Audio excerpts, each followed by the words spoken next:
अब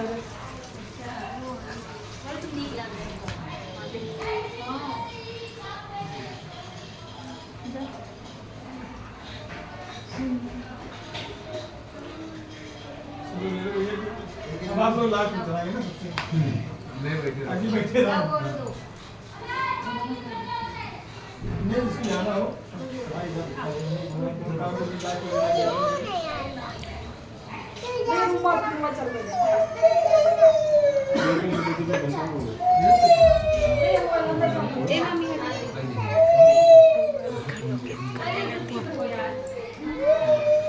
श्री भगवान श्री गणेशाय नमः। अथ श्री सत्यनारायण प्रथमोध्यायः। श्री व्यास जी कहते हैं कि एक राणे निशांगे विषयासनिका दया पावृक्ष मुनिया सर्वे सूतं पौराणिकं खलु। एक बार जो है नैमिषारण्य तीर्थ जो सीतापुर जनपद में है वहाँ पर 88,000 ऋषि मुनि एकत्रित हुए धर्म की रक्षा के सभा कर रहे थे। उसी सभा के मध्य में एक महात्मा जी बैठे हुए थे। उनके मन में विचार आया मनुष्य अपने जीवन में बहुत से कार्यों को करता है जिसके कारण से अनेकों प्रकार के कष्टों को दुखों को भोगना पड़ता है। तो कहा कि इन कष्टों को दूर करने का उपाय क्या होना चाहिए। तभी दूसरे महात्मा जी बोले कहा कि देखिए मैं उपाय तो नहीं जानता हूँ लेकिन कारण अवश्य जानता हूँ। तो लोगों ने कहा कारण बताइए हो सकता है उपाय निकल आए। तो उन्होंने बताया कि केचिदवदन्ति धनहीन नरो जघन्या। कहा कि किस संसार में जिसके पास धन नहीं है वही सबसे प्राणी है। क्योंकि कोई भी कार्य करना होता है तो सबसे पहले धन की आवश्यकता होती है। तभी तीसरे महात्मा जी बोले कहा गलत कह रहे हो आप। तो लोगों ने कहा कि गलत कहना सही क्या आप बताइए।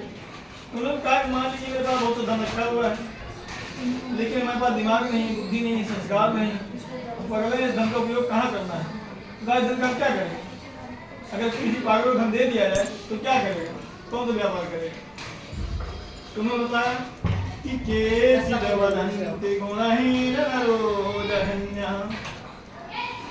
तो वहाँ जितने लोग बैठे सबके मन में अपने अपने विचार आने लगे।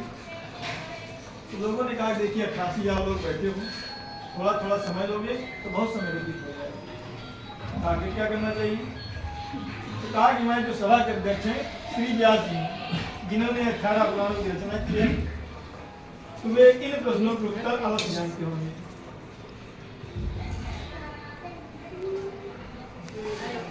तो जो विशिष्ट लोग थे व्यास जी के पास गए और अपना पूर्व काम बताया। कहा कि हे प्रभु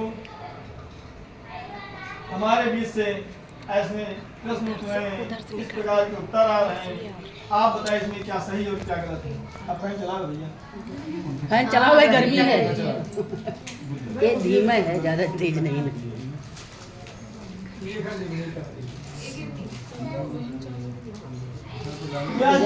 कहा कि हे मुनियों आप सभी लोग गलत कह रहे हो सही क्या है मैं बताता हूँ। तो व्यास जी ने बताया कि नरो जघन्या केचिदवदन्ति गुणहीन नरो जघन्या। तो व्यासो वदति अखिल शास्त्र पुराण वेदता नारायण स्मरणहीन नरो जघन्या। व्यास जी कहते हैं कोई कह रहा कि जिसके पास धन नहीं वह दुखी है कोई कह रहा है जिसके पास गुण नहीं वह दुखी है। लेकिन मेरा ये मानना है कि संसार में जो भगवान नारायण का भक्त नहीं है वह सभी प्राणी दुखी है। भगवान कहते हैं कि पत्रम पुष्पम फलम तोयम यो में भक्ता श्रद्धा प्रच्छेद। भगवान कहते हैं कि आपके द्वारा श्रद्धा से दिया गया जल भी मेरे लिए बहुत कुछ है। पत्र पुष्प फल धूप दीप नैवेद्य ये सब तो उत्तम कोटि में आते हैं लेकिन कोई बात नहीं है। भगवान कहते हैं कि जो भी टूटी फूटी वाणी उससे वर्णन करिए, जो भी आपके पास रूखा सूखा उसको अर्पण करिए, मैं उससे प्रसन्न हो जाऊंगा। तुलसीदास जी कहते हैं अपनी भाषा में कि दीन काहे धनवान सुखी, धनवान काहे सुख राजा को भारी, और राजा कहे महाराज सुखी, महाराज काहे सुख इंद्र को भारी। तो इंद्र काहे की सुखी चतुरानन, ब्रह्मा काहे सुख विष्णु को भारी। तो तुलसी अदा से बिचारी काहे, हरि भक्ति बिना सब जीव दुखारी। तुलसीदास भी कहते हैं कि भगवान का भक्त नहीं है तो सभी प्राणी दुखी है, और जो भगवान का भक्त है उसे जितना मिला उसे ग्रहण किया, बाकी भगवान के भरोसे अपने कर्म को करता हुआ चल देता है। तो मुनियों ने कहा कि हे प्रभु, हम लोगों की समझ में से बात आ गई है, लेकिन मैंने सुना कलयुग आने वाला है, और कलयुग में अधर्मियों का पाप जो है वो बढ़ जाएगा। कहा कि वहां के लिए कोई छोटा सा उपाय बताइए, क्योंकि लोगों के पास समय नहीं होगा। व्यास जी ने कहा कि मुनियों, आप लोगों ने संसार के ऊपर उपकार करने की इच्छा से बहुत अच्छी, बहुत उत्तम बात पूछी है। कहा कि वैसे तो भगवान स्वयं कहते हैं कि जब जब होई धर्म कहानी, बारही असुर अधम अभिमानी, तब तब धारी प्रभु मनुज शरीरा, हरहि दयानिधि सज्जन पीरा। वैसे तो कहते हैं भगवान कहते हैं जब जब अधर्मियों का पाप बढ़ेगा तब तब मेरा जन्म मनुष्य के रूप में होगा, और सभी अधर्मियों का संहार करके सभी भक्तों का कल्याण करेंगे।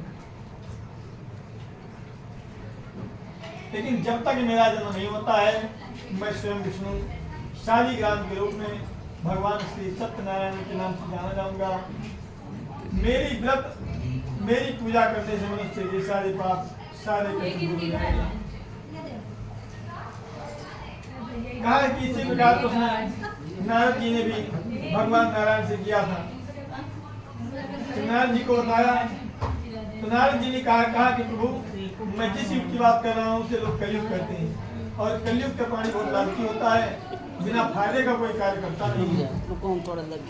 तो कहा सबसे पहले पूछा, कहा किम फलम किम विधानम चा, केवो तदाव्रतम तद सर्वं विश्राकुर्हि, कदा कार्यं कथया प्रभु।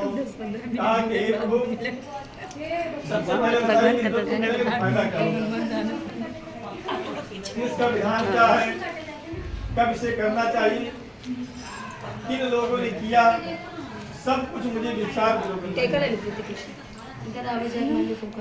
तो भगवान नारायण ने नारद जी से कहा कि नारद जी, जाके कलयुग के लोगों से कहिएगा ये जो सब प्रदान करते हैं, दुख शोकादि समनम धनधाने प्रवर्धनम, सौभाग्य संकटकरम सर्वत्र विजयकरम, यस्मिन् कश्चित् निरोगतो भक्ति श्रद्धा समन्विता, यच्चैव निशामुखे बन्धुबान्धवस्तुतो धर्मतत्त्वः।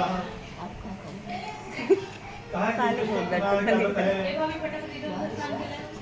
दुख शोक आदि का शमन करने वाला, धन धान्य की वृद्धि करने वाला, सौभाग्य देने वाला, संपत्ति प्रदान करने वाला तथा सर्वत्र विजय प्रदान करने वाला है। मनुष्य किसी भी भक्ति और श्रद्धा से युक्त होकर बाकी थोड़ा अपने बंधु बांधवों पारिवारिक जनों के साथ व्रत करे, नैवेद्य के रूप में उत्तम कोटि के भोजन पदार्थों को समय मात्रा में करना चाहिए। अभाव में गेहूं का चूर्ण, साही चावल का चूर्ण, ये सब भक्ति सामग्री जो है समय मात्रा में करनी चाहिए। तदुपरांत ब्राह्मण को दक्षिणा देनी चाहिए, ब्राह्मणों को भोजन कराना चाहिए, और घर में अपने नृत्य गीत आदि का आयोजन करना चाहिए। आए हुए समस्त भक्तों को भगवान का गुणगान करते हुए अपने अपने घर को जाना चाहिए। यह कलयुग में सबसे छोटा सा उपाय है। इसके करने से मनुष्य के सारे पाप सारे कष्ट तुरंत दूर